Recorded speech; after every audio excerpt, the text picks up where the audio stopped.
धन्य हो प्रभु, धन्य हो प्रभु।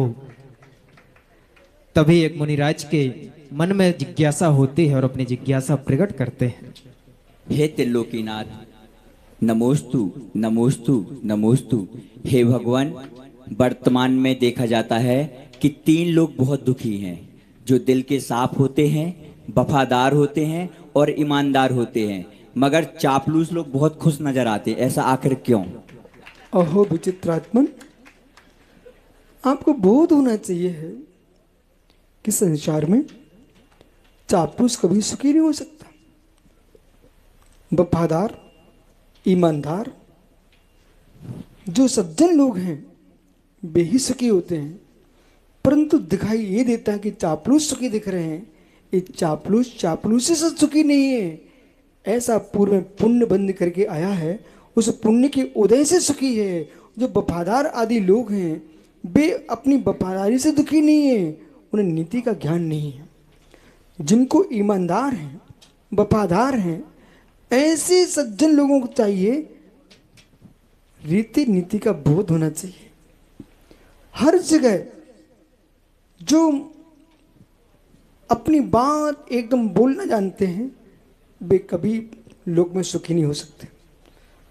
मटके के अंदर गहराई होती है, नीचे गिर भी जाए तब भी इतना पानी बच जाता है कि एक बार की प्यास तो बुझ सकती है। पर वर्तमान का थर्मस जो होता है वो गिर जाए ना तो पूरी खाली हो जाता है।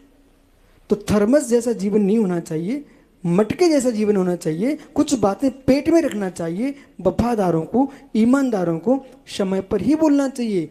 ये बहुत सारा ऐसा काम कर बैठते हैं जहाँ यश मिलना चाहिए था, जहाँ सुख मिलना चाहिए और दुख मिलना प्रारंभ हो जाता है। इसलिए वफादारी, ईमानदारी और मित्र, दिल के साफ लोगों को विवेक के साथ दिल के साफ होना चाहिए। आपको ज्ञान होना चाहिए, पेट साफ होना चाहिए, पर पेट अधिक साफ हो तो मृत्यु हो जाती है। पेट साफ उतनी होना चाहिए जितनी आवश्यकता है। यदि मल पूरे ही फूट गया, आपको बोध होना चाहिए 10 लग गए तो सबसे पहले 10 बंद का प्रयोग करना चाहिए, अन्यथा प्राण चले जाएंगे।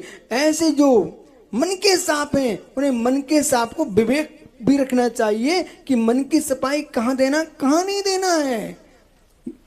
पेट साफ भी करते हो ना तो संडासे खोजते हो, कोई दूर जंगल खोजते हो। ऐसा नहीं कि जहां इच्छा हो गई तो क्या मंदिर में साफ शुरू हो जाओगे क्या। ऐसे दिल के साफ लोगों को चाहिए कि ये बात यहाँ कहने योग्य है कि नहीं है। तुम जहां अच्छा स्थान होगा वहां मेरे मित्र तुम कितने ही श्रेष्ठ आदमी बने रहना, राजा क्यों ना हो, वहां तुम भी अपमान को प्राप्त हो जाओगे, मंदिर में मल छोड़ दोगे। ऐसे साफ मन के लोगों को चाहिए किस स्थान पर बात करना चाहिए, इतना विवेक होना चाहिए। जहां मातम छाया है वहां तुम हंसने गए हो, और जहां हंसी है वहां रोने गए हो, तुम तो पिट के ही आओगे। इसलिए दिल के साफ, वफादार और ईमानदार इनको चाहिए न्याय शास्त्र का ज्ञान और नीति का ज्ञान। नीति रीति के साथ जियोगे तो तुम सर्वत्र पूज्योगे, और चापलूस तो मालूम कुछ दिन ही पूज्योगा, बाद में नियम से पिटेगा।